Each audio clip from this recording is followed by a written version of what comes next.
నమస్తే MP news మన పేరు న్యూస్కు స్వాగతం. ఈరోజు పేపర్లోని న్యూస్ చూద్దాం. అక్షర యోధుడి అస్తమయం, ఈనాడు సంస్థల అధినేత రామోజీరావు కన్నుమూత.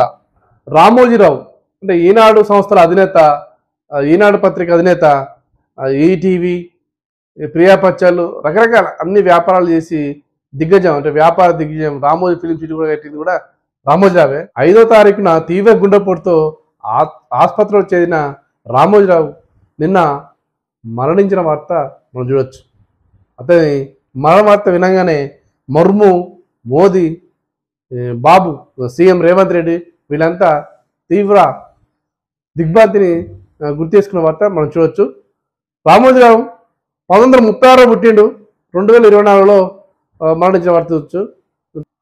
87 సంవత్సరాలు బ్రతికి ఎన్నో సేవలు చేసిండు. ఆయన ఎన్నో సేవలు చేసి టీవీ రంగంలో కూడా కొత్తగా టీవీ రంగంలో అంతకుముందు దూరదర్శన్ ఒకటే ఉండే. రామోజీరావు వచ్చిన తర్వాత ఒక మార్పు తీసుకొచ్చింది. 93-94 ఆ ప్రాంతంలో ఒక ట్రెండ్ స్టార్ట్ అయింది.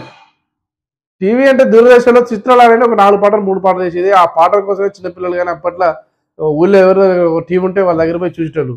అట్లా కాకుండా ఈనాడు వచ్చిన తర్వాత, ఈనాడు టీవీ వచ్చిన తర్వాత, ఈటీవీ వచ్చిన తర్వాత ఒక ట్రెండ్ సృష్టించిండు. వార్తలు రావడం, సినిమాలు వేయడం, సీరియల్ రావడం, ఇవన్నీ అయ్యేసరికి ఒక గొప్ప అనుభూతి పొంది చాలామందిగా ఊళ్ళల్లో అప్పటి నుంచి టీవీ స్టాండ్ స్టార్ట్ అయింది. టీవీలు తీసుకురావడం, అప్పుడే మళ్ళీ ఈటీవీ తర్వాత దీనికి పోటీగా జెమినీ టీవీ రావడం, ఇవన్నీ స్టార్ట్ అయ్యి అప్పటి నుంచి రకరకాల టీవీలు పుట్టుకొచ్చినాయి. ఫస్ట్ వచ్చేది మాత్రం రామోజీరావే గొప్ప మార్పు తీసుకొచ్చింది టీవీ రంగంలోని చెప్పక తప్పదు. తెలంగాణ రాష్ట్రాలకు 6, తెలుగు రాష్ట్రాలకు 6 పదవులు అంటే టీడీపీకి 3, బీజేపీకి 3, జనసేనకు 1 అన్నట్టుగా ఒక వార్త కనపడుతుంది. మరి ఈరోజు మరి వాళ్ళు ఎవరెవరికి ఎన్నిస్తారు అనేది ముందు మనకు తెలుస్తుంది. విపక్ష నేతగా రాహుల్, గతంలో 3 సీట్లే, ఇప్పుడు 8 గెలిచాం. ఢిల్లీలో మీడియాతో రేవంత్, గతంలో 3 సీట్లు ఉండే తెలంగాణలో ఇప్పుడు 8 సీట్లు గెలిచామని చెప్పేసి మీడియాతో రేవంత్ చెప్పిన వార్త మనం చూడొచ్చు. విషయం ఏంటంటే ఎన్డీఏ కూటమి అధికారం చేపడుతుంది కాబట్టి విపక్ష నేతగా రాహుల్ గాంధీ ఢిల్లీలో కాంగ్రెస్ పార్లమెంటరీ సమావేశంలో మాట్లాడి విపక్ష నేతగా రాహుల్ ఎన్నుకున్న వార్త మనం చూడొచ్చు. నీట్ మార్కులపై కమిటీ నిన్న నీట్ ఫలితాలు వెలువడ్డాయి కాబట్టి అవకతవకలున్నాయి. ఎన్నో విధంగా 69 మందికి ర్యాంక్ వస్తే అలా 1 రూమ్ మధ్యలోకి 8 మంది వచ్చినాయి. అది అవకతవక జరిగిందని చెప్పేసి సోషల్ మీడియాలో జనాలు, విద్యార్థులు అందరూ గందరగోళం చేస్తే ఇప్పుడు దానికి కమిటేసి అసలు ఎక్కడ ఏం జరిగింది, ఏమైనా అవకతవక జరిగిందని చెప్పేసి పెట్టిన వార్త మనం చూడొచ్చు. పెద్దపల్లిలో కొక్కోల పరిశ్రమ 700 కోట్లతో ప్లాంట్ ఏర్పాటుకు సిద్ధం. కొక్కోల పరిశ్రమ ఇంతకుముందు హైదరాబాద్ మౌలాల్లో ఉండే, ఇప్పుడు పెద్దపల్లిలో కూడా ఏర్పాటు చేస్తున్నట్టుగా మనకు వార్త చూడొచ్చు. ఎంత 700 కోట్లతోటి కొక్కోల సంస్థ ఆడ పరిశ్రమ ఏర్పాటు చేస్తున్నట్టుగా మనం వార్త చూడొచ్చు. నేడు గ్రూప్ 1 ఫిలిప్పీన్స్ పరీక్ష హాజరు కానున్న 4 లక్షల మంది. నేడు గ్రూప్ 1 పరీక్షలున్నాయట.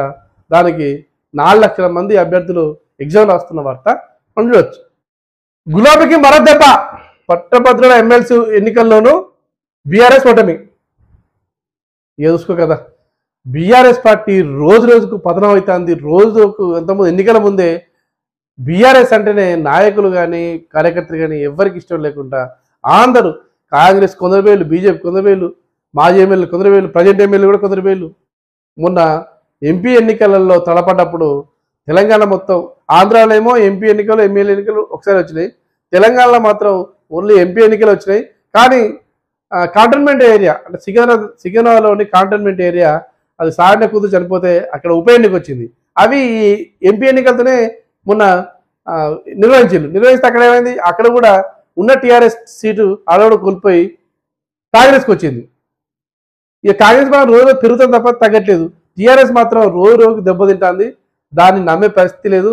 వీళ్ళు పొంగనాలు కొడతారు. టీఆర్ఎస్ నాయకులు కేసీఆర్ కానీ కేటీఆర్ కానీ ఎక్కడ మీరు మాట్లాడి చూడండి, ఇష్టం వచ్చినట్టు మాట్లాడడం. మా జనాలకు అర్థమవుతుందా లేదా, మనం చెప్పేది నిజమా అబద్ధం ఇవన్నీ ఏం చూడరు. మైకు దొరికిందంటే ఇష్టం వచ్చినట్టు మాట్లాడడం.